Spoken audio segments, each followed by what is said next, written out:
आज की इस खास वीडियो में हम बात करेंगे एक ऐसी किताब के बारे में जो आपके जीवन को बेहतर बनाने में मदद कर सकती है। जी हाँ, हम बात कर रहे हैं मास्टर योर इमोशंस की। यह किताब हमें सिखाती है कि कैसे हम अपने इमोशंस पर काबू पा सकते हैं और एक संतुलित और खुशहाल जीवन जी सकते हैं। कितनी बार ऐसा होता है कि हम अपने इमोशंस के कारण गलत फैसले ले लेते हैं या अपने रिश्तों में खटास ले आते हैं। इमोशंस हमारे जीवन का एक अहम हिस्सा है, लेकिन जब ये हमारे कंट्रोल से बाहर हो जाते हैं तो ये हमें और हमारे आसपास के लोगों को नुकसान पहुंचा सकते हैं।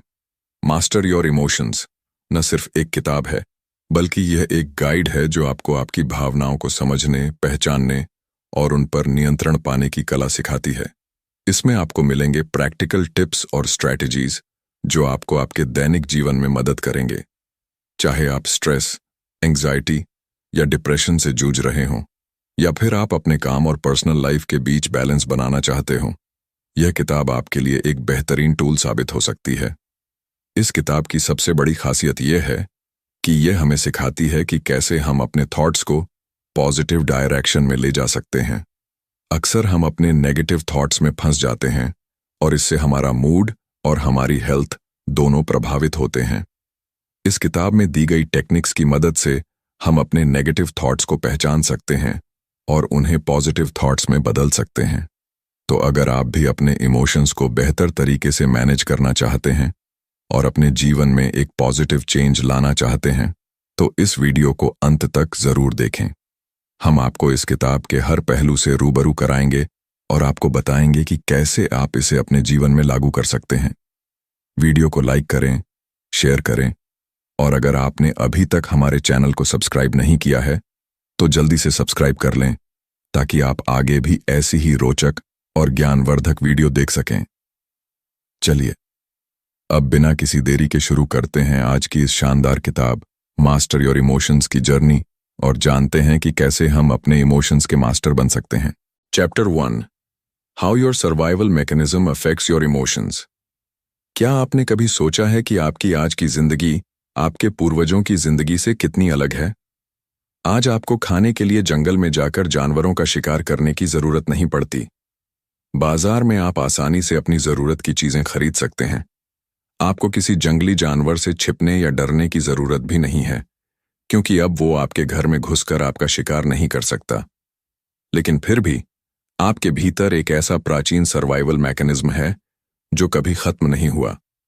जब आप किसी खतरे का सामना करते हैं तो यह मैकेनिज्म आपको भागने की ऊर्जा देता है, और यही वजह है कि यह मैकेनिज्म नकारात्मक घटनाओं को सकारात्मक घटनाओं की तुलना में ज्यादा याद रखता है। जब आप अपने पूर्वजों के समय की बात सोचते हैं तो आपको समझ आता है कि उनके लिए नकारात्मक घटनाओं का मतलब जीवन मृत्यु का मामला होता था। अगर कोई कबीला आपको अपनाने से इनकार कर देता तो आपके जीवित रहने के चांस बहुत कम हो जाते थे, क्योंकि तब कौन आपको जंगली जानवरों से बचाता और अपने खाने में हिस्सा देता।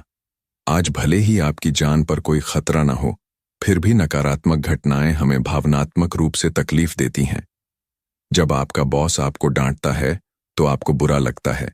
जब आपका दोस्त आपसे बात करना बंद कर देता है तो आपको उदासी घेर लेती है। इस नकारात्मकता के झुकाव ने हमारे पूर्वजों को जिंदा रहने में मदद की थी, लेकिन आज ये हमारी मदद नहीं करता। अगर आपका बॉस आपके काम की आलोचना करता है या आपका दोस्त आपसे बात करना बंद कर देता है तो इससे आपकी जान नहीं जाएगी। लेकिन भावनात्मक दर्द एक ऐसी चीज है जो हमें गहराई से चोट पहुंचाती है। इससे बचने और खुश रहने के लिए आपको इस नकारात्मकता के झुकाव से सचेत होकर लड़ना होगा। अगर आप खुश रहेंगे तो आपकी जिंदगी में सकारात्मक बदलाव आ सकते हैं। डोपामीन एक न्यूरोट्रांसमीटर है जो आपके दिमाग में तब रिलीज होता है जब आप कुछ खास तरीके से व्यवहार करते हैं, जैसे अच्छा खाना खाना। यह आपके प्लेजर सेंटर में जाकर आपको खुशी महसूस कराता है, लेकिन क्योंकि डोपामीन इंसान को अच्छा महसूस कराता है, कई लोग इसका दुरुपयोग करने लगते हैं, जैसे कि वे नॉन स्टॉप खाते रहते हैं या किसी चीज की लत का शिकार हो जाते हैं। किसी भी प्रकार की लत आपकी सेहत के लिए खतरनाक होती है। आपका मनोभाव ऐसा हो सकता है कि आपको मटेरियल चीजों से खुशी मिलती है। नई कार या नया फोन आपको वह खुशी देता है जो आप महसूस करना चाहते हैं, लेकिन इन चीजों की खुशी भी अस्थायी होती है। इसे हेडोनिक एडप्शन कहते हैं। यह अस्थायी खुशी आपको थोड़े समय के लिए खुश कर देती है, इसीलिए आप इसके पीछे भागते रहते हैं। हम सब के भीतर खुशी का एक स्तर होता है जो हर इंसान के लिए अलग अलग हो सकता है। कुछ लोग स्वाभाविक रूप से खुश रहते हैं और कुछ सामान्य। आपकी खुशी का स्तर तब बढ़ जाता है जब आप कुछ ऐसा करते हैं जो आपके डोपामीन न्यूरोट्रांसमीटर को ट्रिगर करता है। अब फिर से नई कार या नए फोन का उदाहरण लेते हैं। जब आप इन्हें खरीदते हैं तो आपकी खुशी के स्तर में उछाल आता है, लेकिन बाद में यह वापस सामान्य स्तर पर आ जाता है।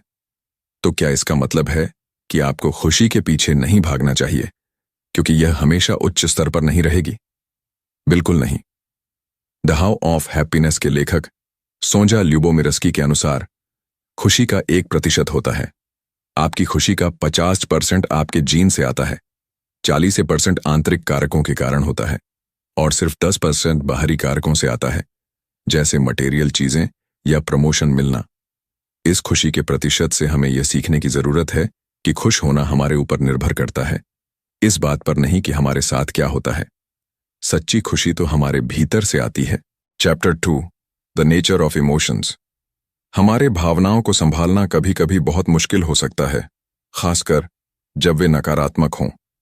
क्या आपने महसूस किया है कि जब आप गुस्से या हताशा से भर जाते हैं तो उन्हें तुरंत नियंत्रित करना लगभग असंभव सा लगता है? चाहे आप कितनी भी कोशिश कर लें, ये भावनाएं अक्सर आपकी पकड़ से बाहर हो जाती हैं। लेकिन अच्छी खबर यह है कि इन भावनाओं को संभालना संभव है। इसके लिए आपको बस यह समझने की जरूरत है कि ये भावनाएं अस्थायी होती हैं। जैसे कि पेनीलोप की कहानी लें। वह सुबह देर से उठती है और उसके बाद उसे सब कुछ जल्दबाजी में करना पड़ता है। जल्दी से नहाना, नाश्ता करना और काम पर दौड़ना। इस सब के बीच वह चिड़चिड़ापन और तनाव महसूस करती है। भले ही वह खुद से कहे कि उसे शांत रहना चाहिए, यह तरीका अक्सर काम नहीं करता। इसके बजाय पेनीलोप खुद को अपने भावनाओं से अलग करने की कोशिश कर सकती है। वह अपने आप से कह सकती है, हाँ, आज का दिन जिस तरह से शुरू हुआ उससे मुझे चिड़चिड़ाहट हो रही है, लेकिन यह भावना धीरे धीरे दूर हो जाएगी और मैं फिर से अच्छा महसूस करूंगी।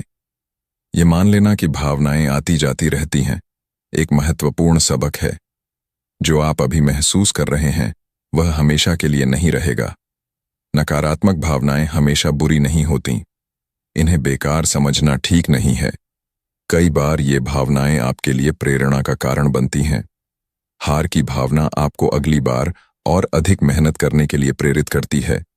किसी प्रियजन को खोने का दर्द आपको उन लोगों की कद्र करना सिखाता है जो आपके जीवन में अभी भी मौजूद हैं। यदि आप अभी भी नकारात्मक भावनाओं से निपटने में संघर्ष कर रहे हैं तो उस समय को याद करें जब आपने पहले भी ऐसी ही भावनाओं का अनुभव किया था। आपने उस चुनौतीपूर्ण स्थिति का सामना किया और उसे पार किया। चाहे आप कितना भी बुरा महसूस कर रहे हों, यह जानना जरूरी है कि यह भावना भी गुजर जाएगी। नकारात्मक भावनाओं से निपटने का एक और स्वस्थ तरीका यह है कि याद रखें, ये आपको परिभाषित नहीं करती। यदि आप उदास महसूस कर रहे हैं तो इसका मतलब यह नहीं है कि आप अवसादग्रस्त हैं, और इसका यह भी मतलब नहीं है कि आप एक असफल व्यक्ति हैं। जो आप अभी महसूस कर रहे हैं वह आपकी पहचान को कमतर नहीं करता। खुद को खुश रहने के लिए सक्रिय रूप से एक सकारात्मक दृष्टिकोण अपनाना होगा। क्या आपने कभी यह कहावत सुनी है, आप जो सोचते हैं वही आप अपनी ओर आकर्षित करते हैं? यह सकारात्मक और नकारात्मक दोनों ही स्थितियों पर लागू होती है। कल्पना कीजिए कि आप किसी बुरी स्थिति में हैं। जिस परीक्षा के लिए आपने इतनी मेहनत की थी उसमें आप असफल हो गए और आपकी स्कॉलरशिप की एप्लीकेशन भी रिजेक्ट हो गई। ये घटनाएं आपको आपके जीवन के बाकी हिस्सों पर ध्यान केंद्रित करने के लिए मजबूर कर सकती हैं जो गलत जा रहे हैं। आप महसूस कर सकते हैं कि आपका वजन बढ़ रहा है, कोई आपको पसंद नहीं करता और आप अकेले और उदास महसूस करते हैं। नकारात्मकता को खुद पर हावी होने देना बहुत आसान होता है, लेकिन जो भावना आप पर हावी हो रही है उससे खुद को आजाद करना जरूरी है। जैसा कि हमने पहले भी कहा, जब आपको कोई भावना महसूस हो तो आपको उसके बारे में जागरूक होना चाहिए। खुद को बार बार याद दिलाएं कि यह भावना जल्द ही चली जाएगी। यह आपको अपने भावनाओं को और उन्हें ट्रिगर करने वाली चीजों को समझने में भी मदद करेगा। आइए इसे एक उदाहरण से समझते हैं। सोफिया को एहसास हुआ कि गलती करने से उसे गुस्सा आता है। वह छोटी छोटी गलतियों पर खुद पर गुस्सा करती थी। उसने यह महसूस किया कि वह अक्सर अपनी पुरानी गलतियों पर भी ध्यान केंद्रित करती है। सोफिया ने इस नकारात्मक चक्र से बचने का एक तरीका खोज लिया। उसने खुद को याद दिलाना शुरू कर दिया कि वह भी एक इंसान है और उससे भी गलतियां हो सकती हैं। उसने खुद को यह भी याद दिलाया कि उसने अपनी जिंदगी में कुछ उपलब्धियां भी हासिल की हैं। नकारात्मक विचारों के चक्र को रोकने के लिए खुद को देखने की आदत डालें। यह पता लगाएं कि आपके भावनाओं को क्या ट्रिगर करता है। उस समय आप अपने आप से क्या कहते हैं और कौन सी चीज ने आपको इस नकारात्मक चक्र से बाहर निकलने में मदद की थी और आपने उससे क्या सीखा। भावनाओं का यह सफर हमें सिखाता है कि चाहे परिस्थितियां कैसी भी हों, हम हमेशा अपनी भावनाओं को समझ सकते हैं और उनसे बेहतर तरीके से निपट सकते हैं। खुद पर विश्वास रखें और याद रखें कि हर भावना अस्थायी होती है। Chapter 3, changing your interpretation. क्या आपने कभी सोचा है कि आपकी खुशी के लिए बाहरी चीजें केवल 10% ही जिम्मेदार होती हैं? यह जानकर थोड़ा अजीब लग सकता है, लेकिन अगर गहराई से सोचें तो यह सच है। आपकी संपत्ति, उपलब्धियां और जीवन में जो कुछ भी बाहरी रूप से आपके पास है, वह आपकी खुशी को उतना प्रभावित नहीं करता जितना आप सोचते हैं। आइए इस पर एक नजर डालें कि कैसे हमारी धारणाएं या कहें हमारे मान्यताएं हमारी भावनाओं को प्रभावित करती हैं। इन धारणाओं का प्रभाव चाहे कितना भी छोटा क्यों ना हो, यह हमारे सोचने के तरीके को बदल देती है। यही कारण है कि हमें इन चीजों को एक नए दृष्टिकोण से देखना चाहिए। आइए कुछ सामान्य विश्वासों के बारे में बात करें और देखें कि उन्हें कैसे बदला जा सकता है। पहली धारणा, यह एक समस्या है। जब हम किसी स्थिति को एक समस्या के रूप में देखते हैं तो यह हमारी चिंता और तनाव को बढ़ा देती है। लेकिन क्या हो अगर वह वास्तव में एक समस्या न हो? केटी की कहानी लें। उसने सुना कि उसे शायद नौकरी से निकाला जा सकता है। पहली बार में यह उसे एक बड़ी समस्या लगती थी। उसने खुद को भय और अनिश्चितता में डूबा पाया। लेकिन फिर उसने सोचा, अगर यह समस्या नहीं है तो क्या है? उसने इसे एक अवसर के रूप में देखना शुरू किया, अपने सपनों की नौकरी की तलाश करने का मौका। इस नए दृष्टिकोण ने उसे न केवल अपनी चिंता से छुटकारा दिलाया, बल्कि एक नई ऊर्जा भी दी। दूसरी धारणा, मुझे शादी करके बच्चे पैदा करने चाहिए। यह धारणा अक्सर हमारे समाज और परिवारों द्वारा हम पर थोपी जाती है। क्या यह जरूरी है कि हम समाज की उम्मीदों पर खरा उतरें सिर्फ इसलिए कि लोग ऐसा कह रहे हैं? इसका मतलब यह नहीं कि हमें भी वही करना चाहिए। शादी और बच्चों का फैसला हमारा अपना होना चाहिए, न कि किसी सामाजिक दबाव का परिणाम। इस पर सोचें कि क्या वास्तव में आप इसके लिए तैयार हैं या यह सिर्फ दूसरों की अपेक्षाओं को पूरा करने का एक साधन बन गया है। तीसरी धारणा, मुझे भविष्य के बारे में सोचकर डर लग रहा है। भविष्य की चिंता एक ऐसी चीज है जिससे हम सभी गुजरते हैं। हम नहीं जानते कि भविष्य में क्या होगा और यही अनिश्चितता हमें डरा देती है। लेकिन क्या वास्तव में इस डर में जीने का कोई फायदा है? भविष्य को लेकर चिंता करना स्थिति को बदल नहीं सकता। इसके बजाय हमें वर्तमान पर ध्यान केंद्रित करना चाहिए। जो हमारे पास अभी है उस पर ध्यान दें और अपने आज को बेहतर बनाने की कोशिश करें। आप भविष्य को नियंत्रित नहीं कर सकते, लेकिन आप अपने वर्तमान को जरूर सुधार सकते हैं। चौथी धारणा, यह मेरी किस्मत है। कभी कभी जब चीजें हमारे अनुसार नहीं होती तो हम अपनी किस्मत को दोष देने लगते हैं। हम सोचते हैं कि हमारी बदकिस्मती की वजह से सब कुछ गलत हो रहा है। लेकिन अगर हम गहराई से सोचें तो क्या यह सच में हमारी किस्मत है या यह हमारी धारणाएं हैं जो हमें ऐसा महसूस करवा रही हैं? अपने जीवन की जिम्मेदारी लेना सीखना जरूरी है। आप जो भी करते हैं उसके लिए खुद को जिम्मेदार ठहराएं। यह समझना कि आप अपने कार्यों के लिए जिम्मेदार हैं आपको अपने जीवन को बेहतर बनाने की दिशा में प्रेरित करेगा। पांचवीं धारणा, मुझे हमेशा सही होना चाहिए। यह धारणा हमें बहुत अधिक तनाव देती है। हम सोचते हैं कि हमें हर स्थिति में सही होना चाहिए, और अगर हम गलत होते हैं तो यह हमारी असफलता का प्रमाण है। लेकिन क्या यह वास्तव में सच है? गलतियां करना मानव स्वभाव है। हम सभी गलतियां करते हैं और यह गलतियां ही हमें सिखाती हैं। खुद पर इतना कठोर न बने, अपनी गलतियों से सीखें और आगे बढ़ें। 6वीं, मैं दूसरों को खुश करना चाहता हूं। हम में से कई लोग दूसरों को खुश करने की कोशिश में अपनी खुशी को नजरअंदाज कर देते हैं। हम सोचते हैं कि अगर हम दूसरों को खुश करेंगे तो हम भी खुश रहेंगे। लेकिन क्या यह हमेशा सच होता है? अपनी खुशी को प्राथमिकता देना सीखें। दूसरों की खुशी महत्वपूर्ण है, लेकिन अपनी खुशी को नजरअंदाज करके नहीं। 7वीं, मैं कुछ नहीं बदल सकता। यह धारणा हमें हतोत्साहित कर सकती है। हम सोचते हैं कि हम अपनी परिस्थितियों को बदलने के लिए कुछ नहीं कर सकते, लेकिन यह सच नहीं है। आप अपने जीवन में बहुत कुछ बदल सकते हैं अगर आप अपनी सोच को बदलें। अपनी परिस्थितियों को नियंत्रित नहीं कर सकते, लेकिन आप अपनी प्रतिक्रिया को जरूर नियंत्रित कर सकते हैं। यही चीज तय करती है कि आप खुश रहेंगे या दुखी। इन सभी धारणाओं को बदलने का मतलब है कि आप अपने जीवन को एक नए दृष्टिकोण से देखना शुरू कर रहे हैं। जब आप अपनी सोच को बदलते हैं तो आपकी भावनाएं भी बदलने लगती हैं। Chapter 4, letting go of your emotions. क्या आप जानते हैं कि अगर आपको सच में खुश रहना है तो अपनी भावनाओं को दबाकर रखना कितना नुकसानदायक हो सकता है? गुस्सा, कड़वाहट और अन्य नकारात्मक भावनाएं आपके मानसिक और भावनात्मक स्वास्थ्य को धीरे धीरे नुकसान पहुंचा सकती हैं।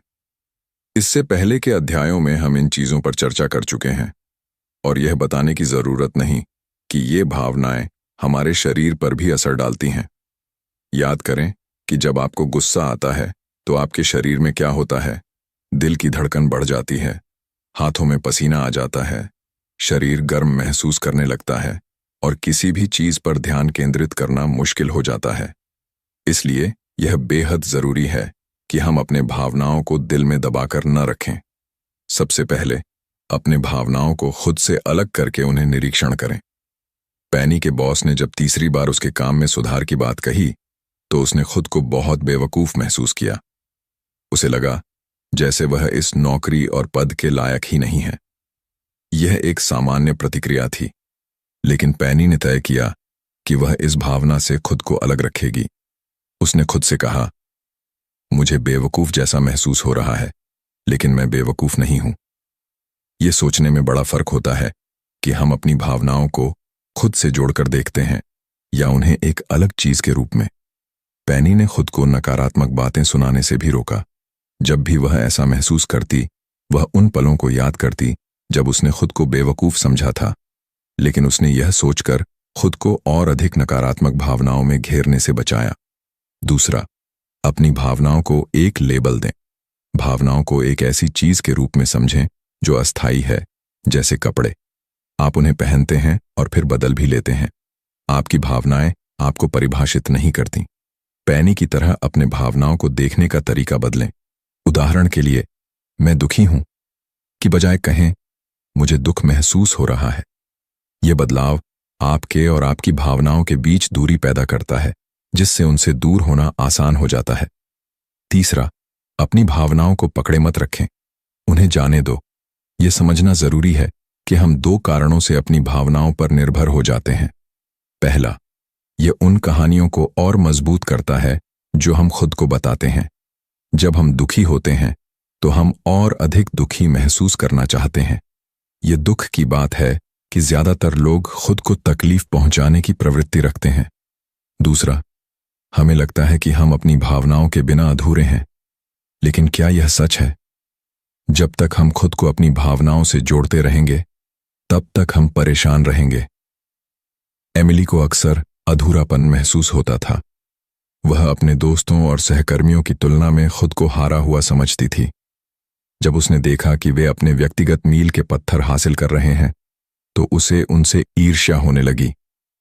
एमिली ने डेली गोल्स की एक टू डू लिस्ट बनाई ताकि वह खुद पर गर्व महसूस कर सके। उसने उन गोल्स को हटा दिया जो एक दिन में पूरे करना असंभव थे। जैसे उसने अपनी हेल्थ को सुधारने के लिए 1 घंटे की जॉगिंग का लक्ष्य रखा, लेकिन 1 घंटे की जॉगिंग सफलतापूर्वक करने के लिए उसे नियमित अभ्यास की जरूरत थी। जब वह अपने लक्ष्य को पूरा नहीं कर पाई तो उसे लगा कि वह किसी लायक नहीं है। यह सोच उसे और अधिक बुरा महसूस करा रही थी। इसलिए उसने तय किया कि वह अपनी भावनाओं को पकड़कर नहीं रखेगी। उसने अपने डेली गोल्स को अचीवेबल बनाया और अब उसे तनाव महसूस नहीं होता था। सबसे महत्वपूर्ण बात यह थी कि एमिली को अपने मील के पत्थर हासिल करने से आत्मविश्वास आने लगा। चौथा, अपने भावनाओं को जाने देने के लिए द सेडोना मेथड सीखें। द सेडोना मेथड हेल डवोस्किन की किताब का एक कॉन्सेप्ट है जो आपको 3 अलग अलग तरीकों से अपनी भावनाओं को रिलीज करने में मदद कर सकता है। पहला तरीका है, अपने भावनाओं को पकड़ो मत। नकारात्मक भावनाओं को कभी पकड़कर नहीं रखना चाहिए, उन्हें जाने दो। दूसरा तरीका है, उन भावनाओं को अपनी लाइफ में एक स्पेस बनाने दो। इससे आप जो महसूस कर रहे हैं उसे स्वीकार करते हैं, लेकिन उनसे चिपके नहीं रहते या उन्हें अपनी पहचान नहीं बनने देते। आप बस उन्हें आने देते हैं। तीसरा तरीका है, उन्हें वेलकम करो। इसमें आप बिना किसी जजमेंट के अपनी भावनाओं को स्वीकार करते हो। उन्हें करीब से देखकर आप जान पाओगे कि ये भावनाएं आखिर आ कहां से रही हैं। द सेडोना मेथड के अनुसार अपनी भावनाओं को जाने देने के लिए आप ये 5 स्टेप्स अपना सकते हैं। स्टेप 1, एक खास भावना पर फोकस करें जिस पर आप काम करना चाहते हैं। यह जरूरी नहीं कि वह भावना बहुत गहरी हो। यह कोई साधारण भावना भी हो सकती है, जैसे लंबी लाइन देखकर चिढ़ महसूस करना। दूसरे और तीसरे स्टेप में आपको खुद से ये सवाल पूछने होंगे। यह उस अप्रोच पर निर्भर करता है जो आप ऊपर बताए गए तीनों तरीकों में से चुनेंगे। पहले तरीके के लिए, क्या मैं इस भावना को जाने दे सकता हूं और क्या मैं इस भावना को जाने दूंगा?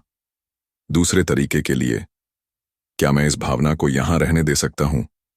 क्या मैं इस भावना को यहां रहने दूंगा? तीसरे तरीके के लिए, क्या मैं इस भावना को वेलकम कर सकता हूं और क्या मैं इस भावना को वेलकम करूंगा? हर सवाल का जवाब ईमानदारी से देने की कोशिश करें। यहां कोई गलत या सही जवाब नहीं है।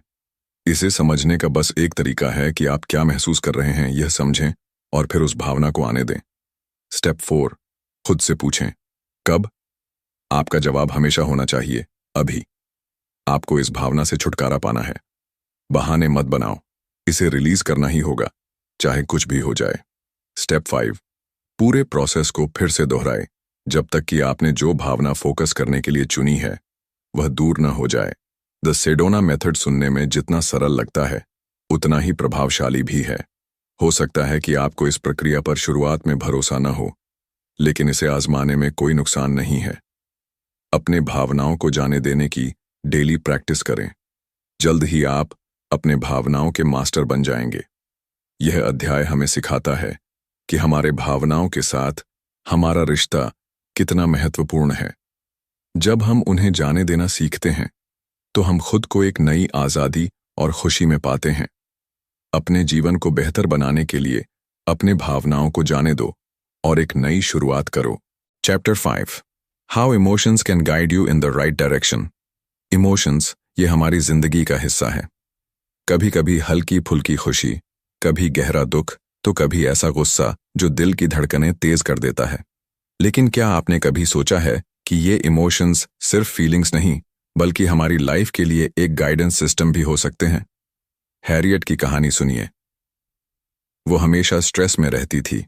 उसे अपने काम से, अपने रिश्तों से, यहां तक कि अपनी उपलब्धियों से भी खुशी नहीं मिलती थी। हर दिन एक बोझ की तरह महसूस होता था। फिर एक दिन उसने एक बड़ा कदम उठाया। उसने अपना शहर बदलने का फैसला किया।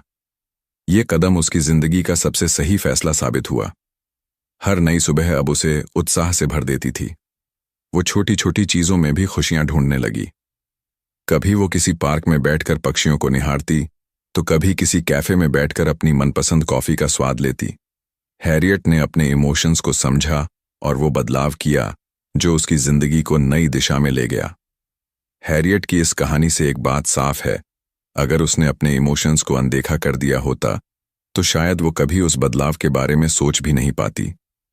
ये समझना जरूरी है कि हमारे इमोशंस हमें कुछ बताना चाहते हैं। जब आप किसी चीज से परेशान या दुखी होते हैं तो ये एक संकेत हो सकता है कि आपकी जिंदगी में कुछ बदलने की जरूरत है। सेल्फ अवेयरनेस यानी खुद को पहचानना, अपने इमोशंस को समझना, ये एक अद्भुत कला है। ये आपको ये देखने की ताकत देता है कि आप क्या महसूस कर रहे हैं और क्यों। जिम डेटमर और डायना चैपमैन की book the 15 commitments of conscious leadership इस बारे में बहुत कुछ सिखाती है। वे बताते हैं कि आप अपने इमोशंस को एक साधारण तरीके से देख सकते हैं, एक लाइन से ऊपर या नीचे। लाइन से ऊपर सकारात्मकता और कृतज्ञता की स्थिति। जब आप लाइन से ऊपर होते हैं तो आप अपनी भावनाओं और कार्यों के प्रति जागरूक होते हैं। आप जो भी करते हैं उसमें एक पॉजिटिविटी होती है। आप चीजों को कृतज्ञता के साथ देखते हैं। अगर कोई आपको कुछ कहता है तो आप उसे ध्यान से सुनते हैं और उसके विचारों की कद्र करते हैं। आप अपने इमोशंस को महसूस करते हैं, उन्हें स्वीकार करते हैं और उनकी जिम्मेदारी लेते हैं। लाइन से नीचे नेगेटिविटी और असंतोष की स्थिति। वहीं अगर आप लाइन से नीचे होते हैं तो आप अक्सर खुद में और दूसरों में कमियां ढूंढते रहते हैं। बहस करना, गॉसिप करना और उन लोगों को नकारना जिनका ओपिनियन आपसे अलग होता है, ये सब लाइन से नीचे होने के संकेत हैं। आप अपने इमोशंस से जूझते हैं, उन्हें कंट्रोल करना मुश्किल हो जाता है। हर बार जब आप किसी इमोशन को महसूस करें, खुद से ये सवाल करें, क्या ये लाइन के ऊपर है या नीचे? ये सवाल आपको ये समझने में मदद करेगा कि आपको अपने इमोशंस को कैसे संभालना है। अगर आप खुद को लाइन से नीचे पाते हैं तो इसका मतलब है कि आपको अपने इमोशंस को जाने देना चाहिए। उन्हें पकड़कर रखने का कोई फायदा नहीं, बल्कि उन्हें समझकर, स्वीकार करके और फिर जाने देकर आप अपने लिए एक नई राह खोल सकते हैं। हमारे इमोशंस हमें हमेशा कुछ न कुछ सिखाते हैं, चाहे वो खुशी हो, गुस्सा हो या उदासी। हर इमोशन का एक मतलब होता है। अगर आप अपने इमोशंस को सही तरीके से समझें तो ये आपकी जिंदगी को एक नई दिशा में ले जा सकते हैं। हैरियट ने अपने इमोशंस को सुना, उन्हें समझा और अपने जीवन में वो बदलाव किया जो उसकी खुशी का कारण बना। आपकी जिंदगी में भी ऐसे ही कई मौके आएंगे। जब भी आपको लगे कि आप कहीं अटक गए हैं, अपने इमोशंस की सुनिए। हो सकता है वो आपको एक नई राह दिखा रहे हों। तो अगली बार जब कोई इमोशन आपके दिल में दस्तक दे, उसे अनदेखा मत करिए। उसे समझिए, उसे महसूस करिए और उसे गाइड बनने दीजिए। शायद वो आपको उस दिशा में ले जाए जहां आपको वाकई होना चाहिए। Chapter 6 recording your emotions. हमारे इमोशंस ये वो एहसास हैं जो हमारी जिंदगी के हर पहलू को छूते हैं। कभी खुशी से झूम उठते हैं तो कभी दुख के साए में डूब जाते हैं। लेकिन क्या आपने कभी सोचा है कि अगर हम अपने इन इमोशंस को रिकॉर्ड करें, उन्हें ध्यान से समझें, तो ये हमारी जिंदगी को बेहतर बना सकते हैं। इमोशंस को रिकॉर्ड करने का मकसद सिर्फ ये नहीं है कि आप अपनी फीलिंग्स का हिसाब रखें, बल्कि ये एक कोशिश है आपको ये समझाने की कि कैसे आप अपने पॉजिटिव इमोशंस को बढ़ा सकते हैं और नेगेटिव इमोशंस से निपट सकते हैं। लेकिन इससे पहले कि आप इस सफर पर निकलें, आपको अपने मौजूदा इमोशनल स्टेट को जानना होगा। आइए एक हफ्ते के लिए अपनी फीलिंग्स को समझने की कोशिश करते हैं। हर दिन जो भी इमोशंस आप महसूस करते हैं, उन्हें ध्यान से देखें। इसके लिए एक नोटबुक या पेपर ले लीजिए। हर फीलिंग को 1 से 10 के स्केल पर रेट करें। 1 मतलब सबसे बुरा दिन और 10 मतलब एकदम बेहतरीन दिन।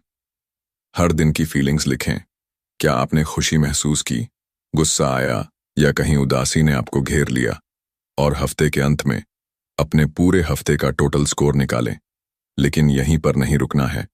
अपने आप से कुछ सवाल पूछें। आपने कौन कौन से नेगेटिव इमोशंस महसूस किए? इन फीलिंग्स की वजह क्या थी? उस नेगेटिव इमोशन को महसूस करते वक्त आपने क्या सोचा? क्या आपकी सोच उस सिचुएशन के फैक्ट्स के करीब थी या आपने उसे गलत तरीके से इंटरप्रेट किया? नेगेटिव इमोशन से निपटने की कोशिश। जब हम किसी नेगेटिव इमोशन को महसूस करते हैं तो हमारा पहला रिएक्शन उसे दूर करने का होता है। कभी हम गहरी सांसें लेते हैं, कभी किसी से बात करके अपने दिल का बोझ हल्का करते हैं और कभी कभी हम इसे खुद में दबा लेते हैं। उम्मीद करते हैं कि ये अपने आप चला जाएगा। लेकिन क्या आपने सोचा है कि अगली बार जब आप किसी नेगेटिव इमोशन का सामना करेंगे तो आप उससे बचने के लिए क्या कर सकते हैं?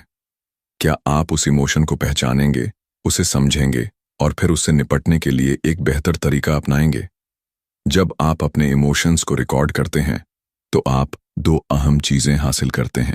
सबसे पहले, आप अपने इमोशंस के प्रति ज्यादा अवेयर हो जाते हैं। आप जानते हैं कि किस दिन आपका मूड कैसा था और क्यों। इससे आपको अपने पॉजिटिव मूड को मेंटेन रखने में मदद मिलती है। आप अपने लिए वो छोटी छोटी खुशियां ढूंढने लगते हैं जो आपकी जिंदगी को सुंदर बनाती हैं। दूसरा फायदा ये है कि आप नेगेटिव इमोशंस से निपटने की एक प्रैक्टिस करते हैं। जब आप जानते हैं कि आपको क्या परेशान कर रहा है तो आप उसे बेहतर तरीके से संभाल सकते हैं।